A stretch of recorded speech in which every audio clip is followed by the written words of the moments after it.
आज हम एक वचन पढ़ेंगे भजन संहिता 138 का। हम 2 से पढ़ना शुरू करेंगे। 2, 3, उसके बाद 6, 7, 8, इन 5 वर्षों के ऊपर हम मनन करेंगे।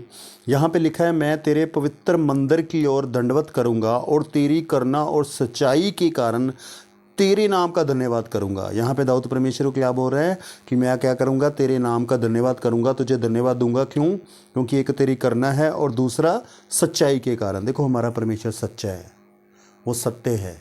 तो प्रभु ने कहा, तुम सत्य को जानोगे तो सत्य तुम्हें आज़ाद करेगा। जितना आप परमेश्वर का वचन पढ़ोगे, जितना प्रभु को जानोगे, उतना आपको परमेश्वर आज़ाद करेगा। तो सच्चाई की वजह से परमेश्वर को क्या कह रहा है वो, कि मैं तेरा धन्यवाद करूँगा। और हमारा परमेश्वर इतना महान है कि वो वादों का पक्का है। जो बातें बाइबल में लिखी हैं ना, एज इट इज़ वैसे ही होती हैं। बाइबल में ना, परमेश्वर ने पुराना नियम पढ़ते ना, वहाँ प्रभु ने चैलेंज ठोका था। परमेश्वर ने कहा था कि मैं जानता हूँ, मैं अंत भी जानता हूँ, मैं शुरुआत को भी जानता हूँ। कहता तुम बताओ कि अंत में क्या होने वाला है, नहीं तो मैं बताता हूँ तुम्हें कि अंत में क्या होने वाला है। हमारा परमेश्वर महान है। और जो जो बातें यशाया चैप्टर में लिखी हैं, एज इट इज़ बहुत सारी बातें पूरी हो चुकी हैं, और आने वाले समय में और जो बातें हैं वो सारी पूरी होंगी। मतलब बाइबल में जो जो बातें लिखी हैं ना, वो एज इट इज़ वैसे ही पूरी होती हैं। यहाँ पे लिखा है ना, वो कह रहा है, मैं क्यों तेरा धन्यवाद करूँगा, क्योंकि तू तेरी सच्चाई के कारण।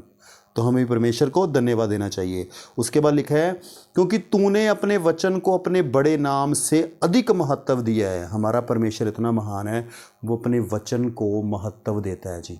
वो वचन की रिस्पेक्ट करता है। जो उसने बोल दिया ना, वो उसकी रिस्पेक्ट करता है, वो वैसे ही पूरा करता है।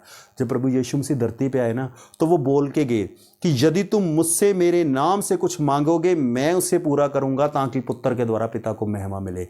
आज जब हम यीशु के नाम से मांगते हैं ना, वो चीज़ें पूरी होती हैं, क्योंकि वो अपने वचन को क्या करता है, महत्व देता है। प्रभु ने कहा, तुम मेरे नाम से कुछ मांगोगे, मैं उसे पूरा करूंगा। और परमेश्वर उसको पूरा करते हैं।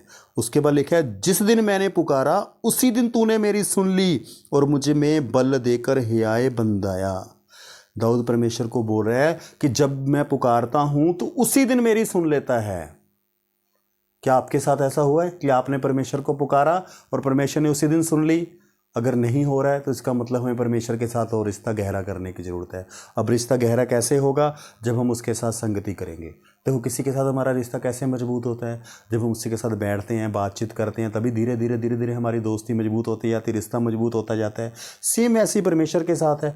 आप वचन पढ़ना शुरू करो, बाइबल पढ़नी स्टार्ट करो, परमेश्वर के साथ संगति करनी शुरू करो, नया नियम पढ़ो, भजन संहिता पढ़ो, नीति वचन पढ़ो। धीरे धीरे धीरे वचन पढ़ते पढ़ते पढ़ते पढ़ते आपका परमेश्वर के साथ एक स्ट्रॉन्ग रिश्ता बन जाएगा, मजबूत रिश्ता बन जाएगा।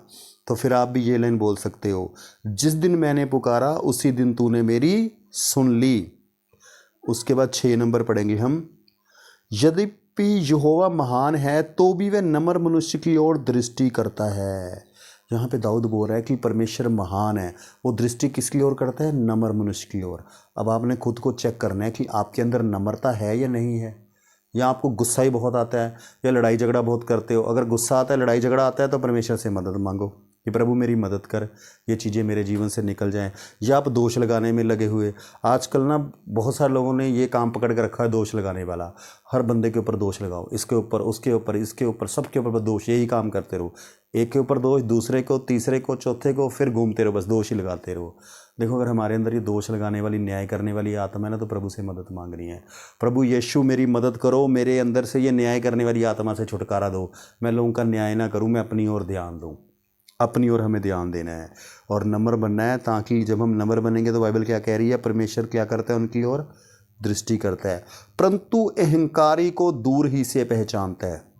जिसके अंदर अहंकार है, घमंड है, परमेश्वर उसे क्या करता है, दूर से पहचानता है। वो उससे की दृष्टि उसकी ओर नहीं करता। आगे एक बहुत अच्छी दाऊद ने बात बोली है, चाहे मैं संकट के बीच में रहूं तो भी तू मुझे जिलाएगा। उसका ना विश्वास देखो, कितना कॉन्फिडेंस है उसको परमेश्वर के ऊपर कि प्रभु चाहे मैं कितनी भी मुसीबतों में रहूं, मेरा विश्वास है कि तू मुझे वहां से निकालेगा। आप विश्वासियों से मिलकर देखो, प्रभु माफ़ करे, मेरा काम न्याय करना नहीं है, विश्वासी पता है क्या करते हैं, अगर संकट में आ जाए ना तो वो ये नहीं कहते कि परमेश्वर मुझे निकालेगा। अच्छे भी बहुत ऐसा नहीं है, बहुत कहते भी हैं, जो वचन पढ़ते हैं, वचन का ज्ञान है, जो वचन नहीं ना पढ़ते, बाइबल नहीं उठाते, बाइबल को ज़्यादा नहीं जानते, वो बोलते हैं, वो मुसीबत आ जाए परमेश्वर के ऊपर दोष लगाते रहते हैं। प्रभु तूने मेरे जीवन में ऐसा क्यों कर दिया, प्रभु मेरे साथ ऐसा कैसे हो गया, प्रभु मेरे जीवन में इतनी मुसीबत क्यों आ गई। लेकिन दाऊद वो क्या बोल रहा है, वो उल्ट बोल रहा है। वो परमेश्वर को कह रहे हैं कि प्रभु जब मैं संकट में रहूँगा तो तू मुझे जिलाएगा, मतलब तू मुझे निकालेगा, तो मेरी मदद करेगा।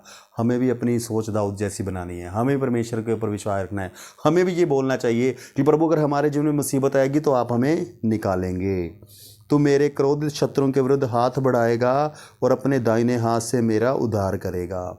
दाऊद के अंदर ना बहुत खूबसूरत चीज़ है कि वो सदा परमेश्वर के ऊपर डिपेंड रहता था। वो उस ज़माने में क्या होता था कि शत्रु थे उसके, युद्ध करने वाले लोग थे, तो वो उस तरह से बात कर रहा है। प्रभु कह रहे तू मेरे शत्रु के विरुद्ध तू हाथ बढ़ाएगा। आज हमारे शत्रु पता क्या है, आज हमारे शत्रु हैं जी पाप, शैतान की दुष्ट आत्माएं, जो हमारे कानों में बोल बोल के हमसे पाप करवाती हैं। तो हमें ये बोलना चाहिए कि प्रभु आप मुझे शैतान की दुष्ट आत्माओं से बचाओगे, आप मुझे इनसे छुटकारा दोगे, आप मुझे इनसे निकालोगे और अपने दाहिने हाथ से मेरा उद्धार करेगा। यहोवा मेरे लिए सब कुछ पूरा करेगा। हमें भी ये लाइन बोलनी चाहिए कि मेरा परमेश्वर मेरे लिए सब कुछ पूरा करेगा। हमें ना ये वचन बोलने चाहिए, इसको आप बार बार पढ़िए ताकि ये आपको याद हो जाए, और ये वचन बोलते रहिए कि यहोवा परमेश्वर मेरे लिए सब कुछ पूरा करेगा। आज के लिए इतने काफ़ी है। प्रभु आपको बहुत आशीष दे। Thank you very much.